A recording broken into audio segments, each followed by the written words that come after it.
نسيت اقول لكم يا ولاد ان احنا فضلة خيركم النهارده جبنا مانجا. عايزه اقول لكم ان السنه دي ان شاء الله المانجا هتبقى كتيره وهتبقى رخيصه، لان المانجا من عادتها ان هي بتنزل في 7 وفي 8. المانجا السنه دي نازله من اول شهر 6. انا جايباها يا ولاد من اول شهر 6 لما كنا في راس البر. جبتها كانت بكام يا محمد اللي جبتها لنا؟ في راس البر كان ب 75 جنيه، لان يومها قال كل الفاكهه اللي انا جايبها سعر واحد. عايزه اقول لكم لا كانت لا لون ولا طعم ولا ريحه، وكانت نوعها نعومه. لما تحبي تجيبي نعومه هاتيها في اخر موسم المانجا تلاقيها زي السكر وزي العسل. ما تجيبيش نعومه في اول الموسم. وعامه دايما دايما يقولوا كلوا من الفاكهه اللي رايحه وما تاكليش من الفاكهه اللي جايه. الفاكهه في اول الموسم بتاعها ما بتبقاش حلوه. انا اول مره اشوف عوايس نازله بست. بصوا بقى، هقول لكم حكايه المانجايه اللي احنا كلناها دي. انا اكله المانجا ده عند الراجل. بما اننا جبنا مانجا وما طلعتش حلوه، فقلت له ايه؟ قلت له ابو عمر. الراجل قال له هات شنطه عشان انقي. يا ابن الحلال احنا جايبينها قبل كده ما كانتش حلوه، استنى لما المانجا تكتر وتبقى زي السكر.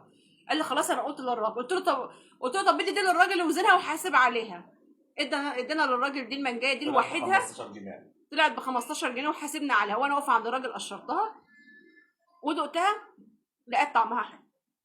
المانجا دي عويسي يا ولاد، المانجا دي عويسي. ده العويسي نازله بدري قوي قوي قوي السنه دي. مش بقول لكم في حاجه غريبه في المانجا هتبقى كتيره وهتبقى رخيصه السنه دي؟ دي المانجا العويسي قريبه من المانجا اللي هي اسمها صناره. لا، شكل قريبه من الصناره. في مانجا اسمها صناره، دي العويسي شكل قريبه من الصناره لكن كطعم قريبه من طعم الفصل. المهم يا ولاد ان هي الحمد لله طلعت حلوه. هنفرق دلوقتي سكر درجه اقول له شبهها، بس اللي بتلمع بقى ديت مطفيه. 1 2 3 4 5 6 والنبي ده قروبه وجايب 6 بالملي. طب انا مش اكله المكسوره دي. المكسوره دي احنا فين راحت فين؟ احنا كنا جايبينها للمداري مش اكله المكسوره دي. مش تجيب واحده زياده؟ وجبنا يا ولاد الخوخ ب 90 جنيه. مش عارفه ايه اللي هوب ضرب فوق ده، ما كانش كده الاول. ما كترتش، ما كملش كيلو. عندنا الفكان عايزه 2 3 يوزنهم لك. الميزان بصي الجديد دلوقتي ان الميزان الكهرباء دوت لو انت عايزه 2 3 4 اي حاجه تحطيها بالميزان والفلوس يقولك سعرها كذا. مش لازم الكيلو والنص كيلو، بس طبعا الحاجه السليمه.